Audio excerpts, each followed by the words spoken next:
কোন দ্বন্দ্বের মধ্যে ফেললে কৃষ? একদিকে মিস্টার সিংহ রায় আর একদিকে জে চৌধুরী,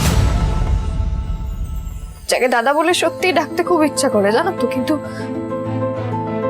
কিন্তু পারি না। এত খারাপ, এত খারাপ একটা মানুষ কি করে হতে পারে কৃষ, কি করে? কিন্তু যেমনই হোক, একটা মানুষকে তো এভাবে সবকিছু জেনে শুনে মরতে দিতে পারি না। এদিকে মিস্টার সিংহ রায়কে দেখো, এত কিছুর পরেও উনি তো ছুটে গেলেন আমার সাথে। আর শুধু তো তাই নয়, উনি একটা মোটা অঙ্কের টাকা দিয়ে ওর প্রাণও বাঁচালেন। ও তো মিস্টার সিংহ রায়ের শত্রুই, কিন্তু তবুও উনি ওর প্রাণ বাঁচাতে এটা করলেন। এত কিছুর পরেও ওর মধ্যে কোনো অনুশোচনা নেই, সামান্য সৌজন্যবোধটুকুও নেই ওর মধ্যে। একটা মানুষ এরকম কি করে হতে পারে বলো তো? এই এত কিছুর পর আমি মিস্টার সিংহ রায়ের সামনে গিয়ে কি করে দাঁড়াবো আমি সত্যি জানি না কৃষ।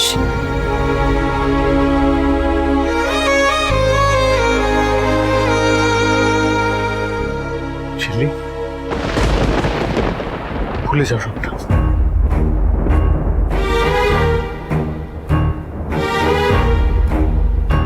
আমি আপনার কাছে ক্ষমা চাইছি, প্লিজ ক্ষমা করে দেন। কি করছো তুমি? Don't do this. আমি তো তোমায় কিছু বলিনি, আর তুমি তো আমাকে বলোনি টাকাটা দিতে। তবুও আমি তো যে চৌধুরীকে চিনি, ও কিন্তু আপনার এই টাকাগুলো কোনোদিনও ফেরত দেবে না। জানি আমি,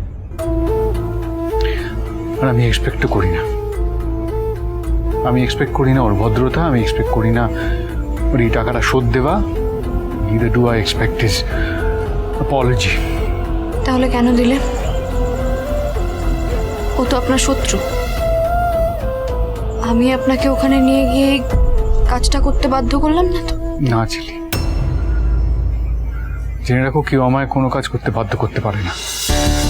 আমি ঠিক মনে করেছি তাই বলতে পারো, সেটা মনুষ্যত্বর জায়গা থেকে। একটা মানুষ, সে আমার শত্রু হতে পারে, কিন্তু একসময় তো সে আমার বন্ধু ছিল।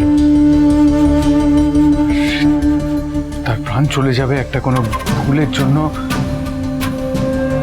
Most importantly you are right. তো যাই হোক না কেন, যেহেতু কোকো মোমো মিষ্টির বাবা, আর আজকে যদি জের কিছু হয়ে যায় তাহলে কোকো মোমো মিষ্টি ভালো থাকবে না, আর প্রকৃতার জন্য আমি নিজেকে কোনোদিন ক্ষমা করতে পারবো না।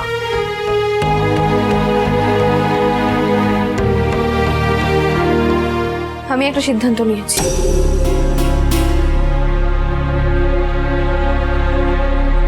আপনার এই 30 লাখ টাকাটা আমি শোধ করব।